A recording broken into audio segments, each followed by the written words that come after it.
논술 지도사가 알려주는 국어 잘하는 비법. 오늘은 바른 문장과 효과적인 담화에 대해서 공부해 보겠습니다. 참고 교재는 제약사입니다. 논술 지도사 1급 자격증입니다. 제가 하는 국어 관련 유튜브는 국어 수능 대비 또는 공무원 시험에 가장 쉬운 방법입니다.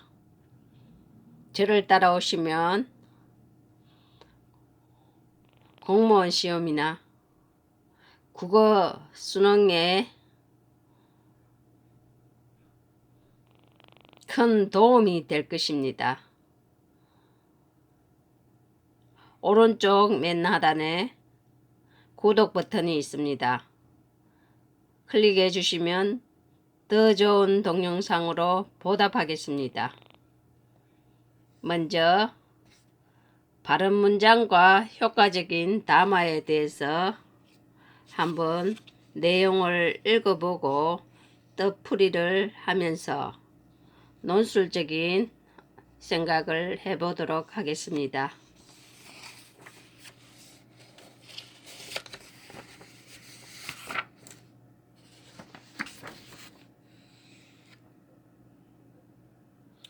다음 대화에서 의사소통에 문제가 생기게 된 이유가 무엇인지 한번 알아봅시다.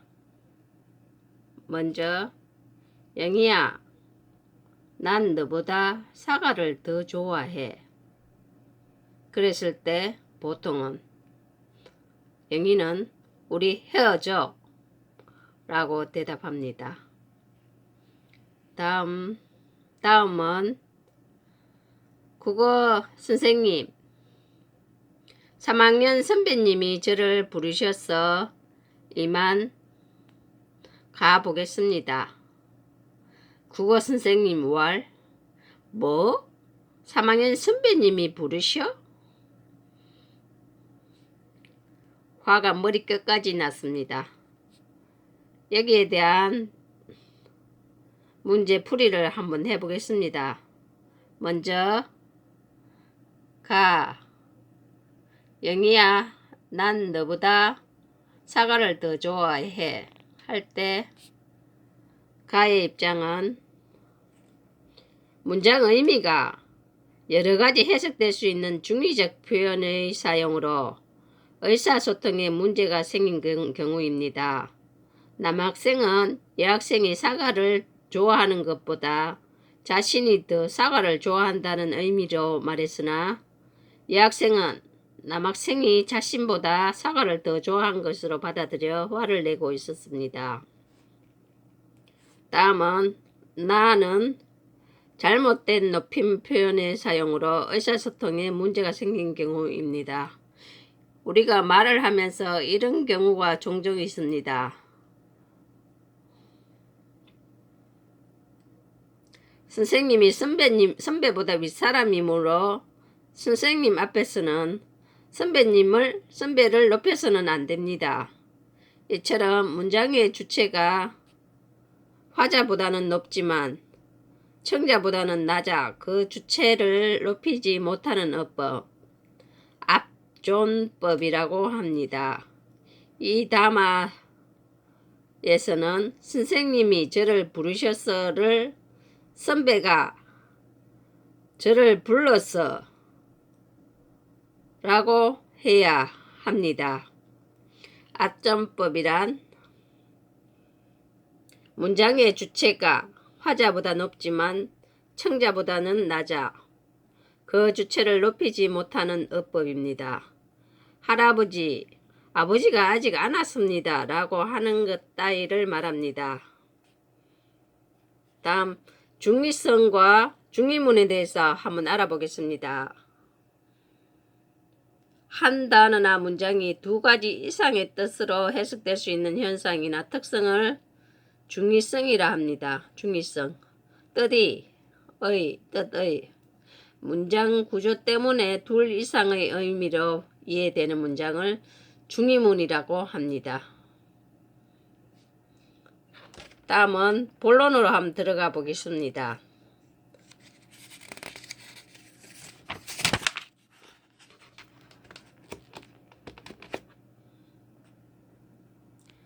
이 문제는 사실은 국어 교과서에도 나오지만 공무원 시험에도 나온 문제입니다. 바른 문장의 표현, 정확한 문장 구성. 바른 문장을 쓰기 위해서는 우리말 어법에 맞게 문장을 조직해야 한다. 이를 위해서는 우선 문장에 필요한 성분이 제대로 갖춰져 있는지, 필요한 문장 성분은 없는지, 문장 성분끼리 서로 적절하게 호응을 이루는지를 따져보고 우리말 문장의 기본 구조에 맞게 문장을 구성하여야 한다. 이 부분은 문장 구성법에 맞게 문장을 조직하는 방법에 대해서 나왔습니다. 맛보기는 다음 문장이 어색한 이유를 한번 알아봅시다. 먼저 우리는 한글을 만드신 것에 감사해야 한다. 한글을 만드시는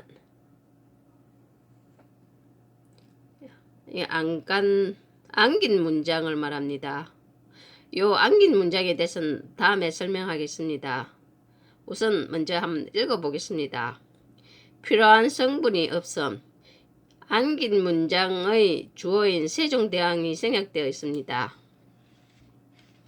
다음은 아버지는 그 소녀를 삼으셨다. 아버지는 주어, 소녀를 목적어.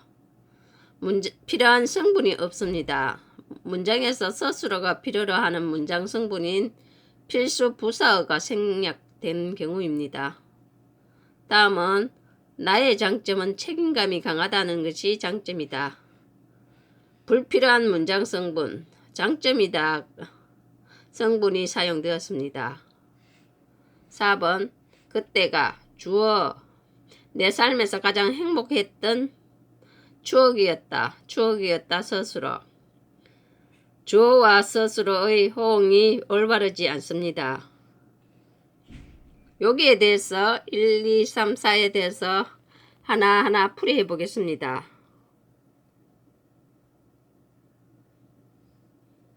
필요한 문장 성분 갖추기. 우리말에서는 의미 전달에 지장이 없는 한 문장 성분을 생략하기도 한다. 문장 성분의 생략은 주로 겹문장에서 나타난다. 겹문장이란 주어와 스스로의 관계가 두 번 이상 이루어진 문장을 말합니다. 이런 우리는 한글을 만드신 것에 감사한다. 이 내용입니다.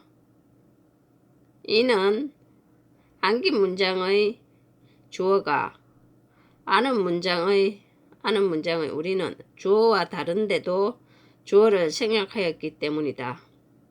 따라서 이런 안긴 문장의 주어 자리에 세종대왕이 추가하여야 어법에 맞는 문장이 된다.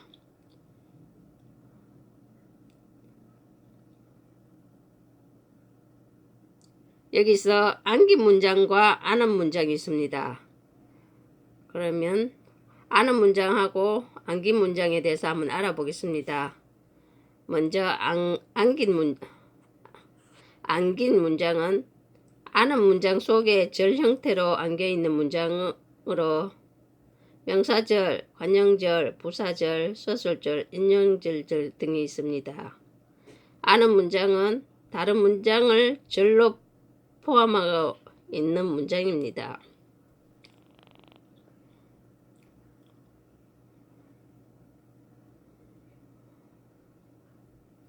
문장 성분을 선택할 때는 스스로의 성격에 따라, 스스로의 자리수에 따라서 필수적인 문장 성분들이 있음에 유의해야 한다. 이란 아버지는 그 소녀를 삼으셨다.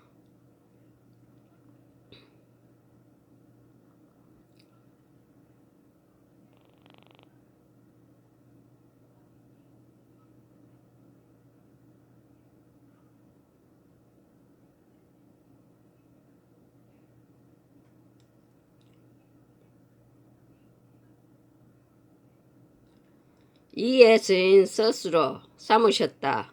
주어 아버지는 목적어 부사어 양여로 필요로 하는 세 자리 스스로이다. 스스로가 필요로 하는 필수적 문장 성분이 세 개입니다. 따라서 이는 아버지는 그 소녀를 양녀로 삼으셨다와 같이 부사어에 해당하는 문장 성분에 추가해야 어법에 맞는 문장이 됩니다. 필요한 문장 성분을 갖추는 방법에 대해서 나왔습니다. 다음은 불필요한 문장 성분 삭제하기.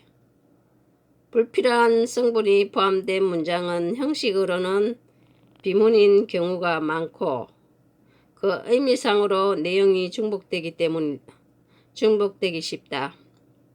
이럴 경우 문장이 산만해지고 문법에 맞지 않는 문장, 불필요한 문장 성분이 있을 경우의 문제점입니다. 산만해지고 의미 전달에 지장을 주게 되므로 주의해야 한다. 불필요한 문장 성분을 삭제할 때에는 문장 안에 동일한 단어나 의미가 유사한 단어를 반복하여 사용하지 않았는지를 따져본다. 의미가 유사한 단어를 불필요한 문장 성분을 삭제할 때의 유의점입니다. 3의 경우 나의 장점은 책임감이 강하다는 것이 장점이다. 3의 경우 장점은 이 문장 전체의 주어인데 스스로 자리에도 장점이다를 반복 사용하고 있어 어색한 문장이 되었다. 따라서 주어를 나는으로 바꾸거나 마지막 스스로를 것이다로 바꿔야 바른 문장이 된다. 3을 올바른 문장으로 고치는 방법에 대해서 나왔습니다. 이 부분은 불필요한 문장 성분을 삭제하는 방법에 대해서 말을 했습니다. 다음은 문장 성분 간의 호응 고려하기.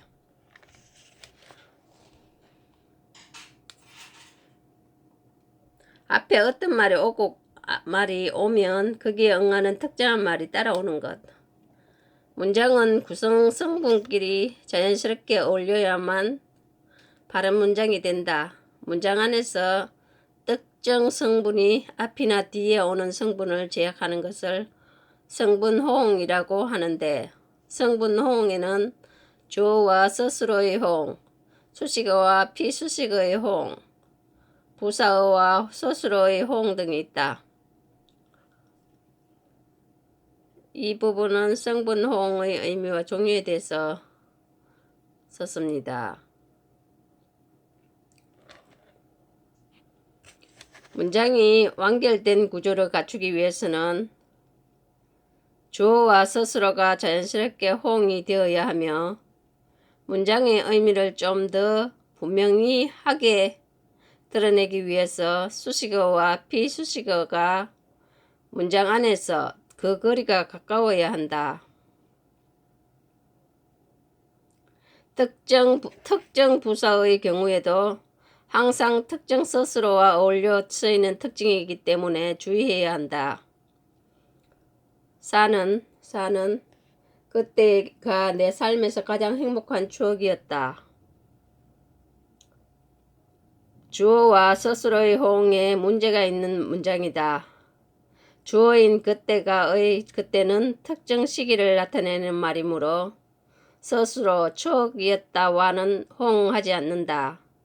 따라서 사는 스스로의 추억이었다를 그때와 호응하는 시기였다로 바꿔야 주어와 스스로가 어울리는 바른 문장이 된다. 이 부분은 문장 성분 간의 호응 고려하기에 대해서 썼습니다. 다음 문장들의 성분 구성에는 어떤 문제점이 있는지 알아보고 바른 문장으로 고쳐보자.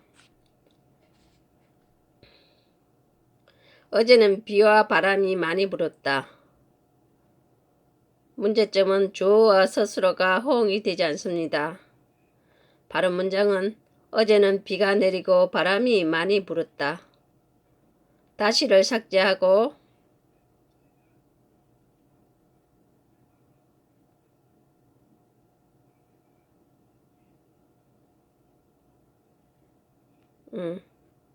많이 불었다. 2번 우리 식당에서는 먹고 남은 잔반을 다시 재활용하지 않습니다. 여기서 다시를 삭제 아니면 다시 활용하지 그런 뜻입니다. 먹고 남은 잔반은 먹고 남은 반찬을 말합니다. 문제점은 의미가 중복되는 문장 성분이 불필요하게 사용되었습니다. 우리 사회에서는 한결같이 어려운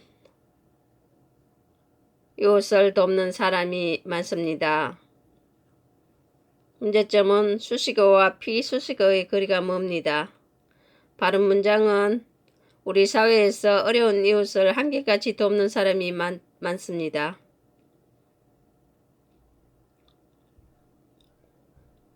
열심히 공부한 동수가 대학에 합격한 것은 결코 우연한 일이 아니었다. 문제점은 부사어와 스스로가 호응이 되지 않습니다. 바른 문장은 열심히 공부한 동수가 대학에 합격한 것은 결코 우연한 일이 아니었다.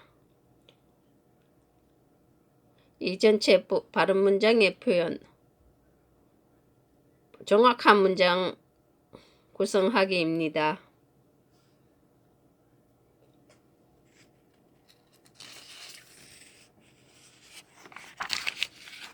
다음은 문제를 한번 풀어보겠습니다.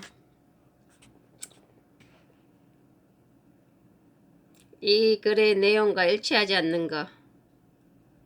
항상 특정한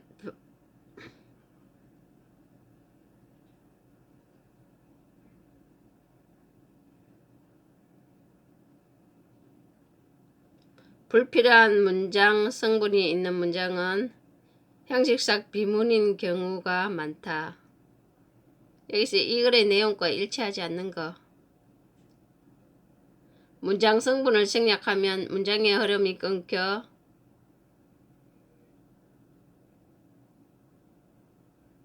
의미의 혼란이 일어난다.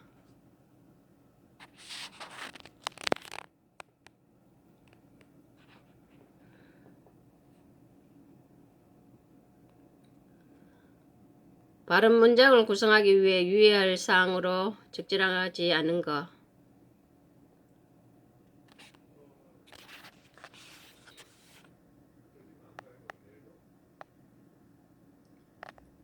우리말 어법에 맞게 문장을 조직해야 한다. 문장에 필요한 문장 성분을 잘 갖춰야 한다. 문장 성분끼리 자연스럽게 호응을 이루어야 한다. 불필요한 문장 성분이 포함된 것을 삭제해야 한다.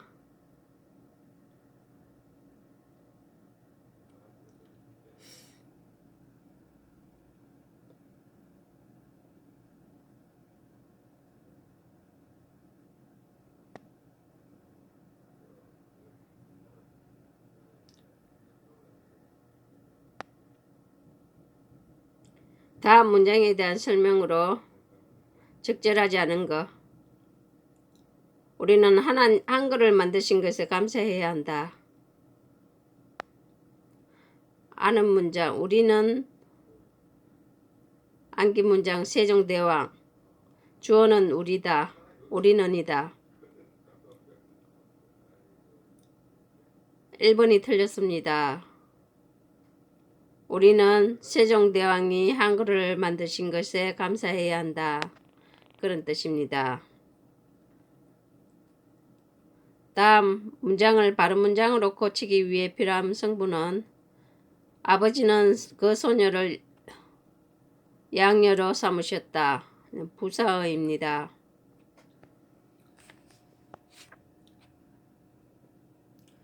다음은 문장에 나타난 문제점을 바르게 파악한 것은 그때 내 삶에서 가장 행복했던 추억이었다.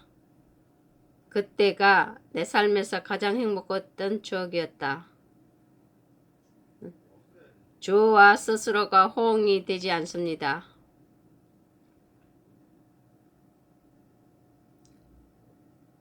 나는 방학 기간 동안 민수와 함께 여행하였다. 속담의 특징은 교훈적인 의미를 담고 있고 비유를 사용한다는 특징입니다.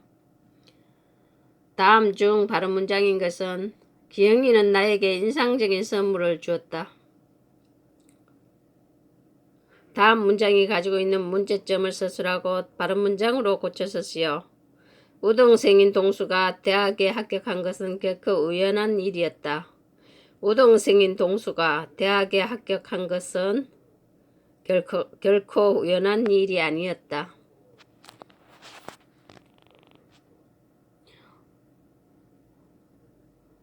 이어서 2부를 하겠습니다. 오른쪽 맨 하단에 구독 버튼이 있습니다. 클릭해 주시면 더 좋은 동영상으로 보답하겠습니다. 감사합니다.